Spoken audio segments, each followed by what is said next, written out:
से दिल्ली के लोगों ने आंखें लाल करके मोदी जी को कहा, आप देश संभालो, दिल्ली की तरफ आंख उठा के मत देखना। का बेड़ा गर्क कर दिया आपने। चारों तरफ इतनी महंगाई हो रही है, पेट्रोल 100 रुपए लीटर पहुंच गया, डीजल 90 रुपए लीटर पहुंच गया, दूध महंगा हो गया, सब्जियां महंगी हो गई, एलपीजी का सिलेंडर 1000 रुपए के ऊपर हो गया।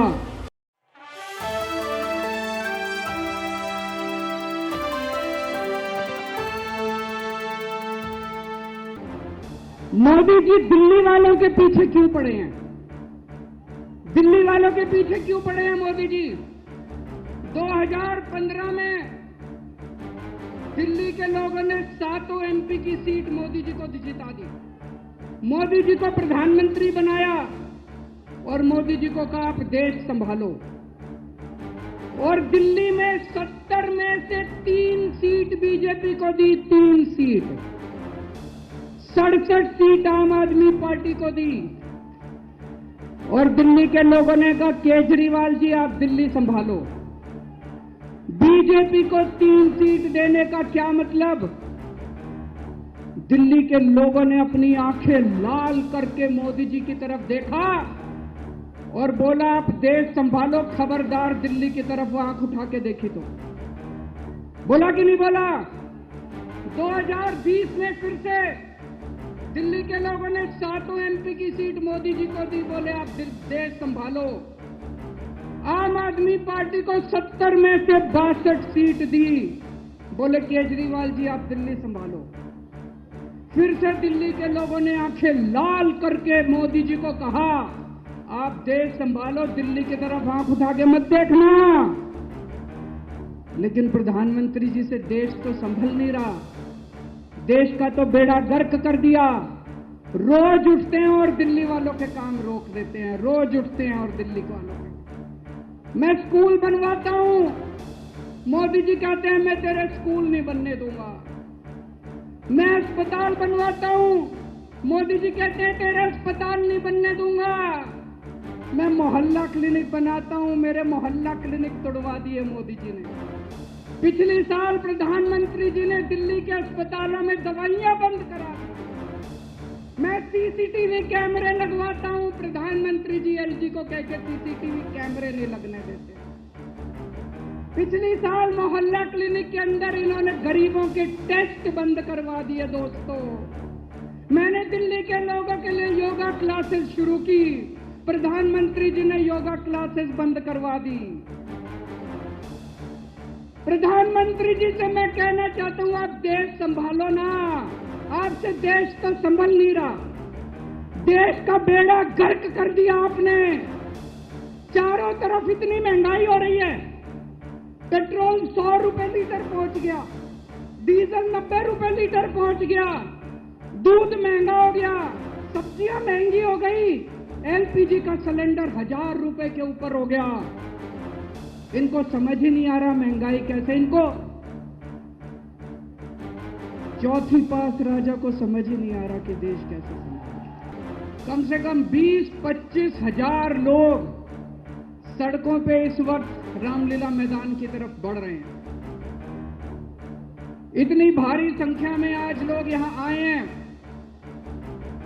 अपनी बात शुरू करने के पहले आपसे पूछना चाहता हूं, आप में से कौन कौन मुझे प्यार करते हैं? जरा हाथ खड़े करके बताओ कौन कौन प्यार करता है। आपका बहुत बहुत शुक्रिया इस प्यार, इस मोहब्बत के लिए। लेकिन अब जो लोग मेरे से प्यार करते हैं, सबसे पहले एक बात आपसे मांगना चाहता हूं। जैसा अभी सौरभ भारद्वाज जी ने कहा, सब लोग अपने अपने मोबाइल फोन निकाल लो। अभी हम देख रहे हैं यहां पे कम से कम 40-50 वीडियो कैमरा, टीवी वालों के कैमरा मौजूद हैं। अब इस मैदान में 1 लाख कैमरे चालू हो जाएंगे, 1 लाख कैमरे। सब लोग अपना अपना फोन निकालो, फोन पे वीडियो रिकॉर्डिंग चालू करो, अपनी अपनी फेसबुक चालू करो और फेसबुक लाइव कर दो। इस रामलीला मैदान से अब एक साथ 1 लाख टीवी कैमरे लाइव चालू होंगे। 1 लाख टीवी कैमरे लाइव चालू होंगे। मैं सबसे पहले कपिल सिब्बल साहब का बहुत बहुत शुक्रिया अदा करता हूं, हमारे इनविटेशन पे आज वो आए। कई साल के बाद आज हम लोग रामलीला मैदान में इकट्ठे हुए हैं। आज से 12 साल पहले 12 साल पहले इसी रामलीला मैदान में इकट्ठे हुए थे हम लोग भ्रष्टाचार के खिलाफ। इस मंच को मैं नमन करता हूं, यह बहुत पवित्र मंच है। आज से 12 साल पहले भ्रष्टाचार के खिलाफ इकट्ठे हुए थे।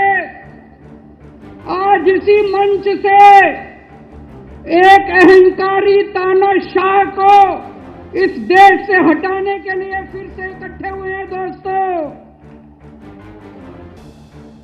तानाशाही को खत्म करने के लिए फिर से इकट्ठे हुए हैं। और जैसे उस वक्त भ्रष्टाचार के खिलाफ आंदोलन हमारा सफल हुआ था, आज इसी मंच से जो आंदोलन शुरू हो रहा है, हमारे देश के अंदर जो तानाशाही लाई जा रही है उसे खत्म करने का जो आंदोलन शुरू हो रहा है, जनतंत्र को खत्म करने का जो आंदोलन शुरू हो रहा है, संविधान को बचाने का जो आंदोलन आज शुरू हो रहा है, बहुत जल्दी इस आंदोलन को भी सफलता मिलेगी। सुप्रीम कोर्ट ने दिल्ली के लोगों के हक में फैसला दिया। 8 साल तक दिल्ली के लोगों ने लड़ाई लड़ी सुप्रीम कोर्ट के अंदर। सुप्रीम कोर्ट में हमारे वकील अभिषेक मनु सिंघवी साहब ने दिल्ली के लोगों की तरफ से लड़ाई लड़ी। सबसे पहले मैं आज इस मंच से सिंघवी साहब का भी दिल्ली के लोगों की तरफ से शुक्रिया अदा करता हूं, जिन्होंने दिल्ली के लोगों को उनका हक दिलाया। दोस्तों, 11 मई, आज 11 जून है, आज से 1 महीने पहले 11 मई को देश की सर्वोच्च अदालत, सबसे बड़ी अदालत सुप्रीम कोर्ट की भी कॉन्स्टिट्यूशन बेंच, उसने आदेश पारित किया दिल्ली के लोगों के हक में। और उसके 8 दिन के बाद, 1 हफ्ते के बाद 19 मई को देश के प्रधानमंत्री ने सुप्रीम कोर्ट के आदेश को खारिज कर दिया। देश की सबसे बड़ी अदालत के फैसले को प्रधानमंत्री ने खारिज कर दिया। प्रधानमंत्री कहते हैं मैं सुप्रीम कोर्ट को नहीं मानता। देश के प्रधानमंत्री कहते हैं मैं सुप्रीम कोर्ट को नहीं मानता। 75 साल के भारत के इतिहास में पहली बार एक प्रधानमंत्री आया है जो कहता है मैं सुप्रीम कोर्ट को नहीं मानता। पूरे देश के लोग स्तब्ध हैं। पूरे देश के लोगों को यकीन नहीं हो रहा, इतना अहंकारी प्रधानमंत्री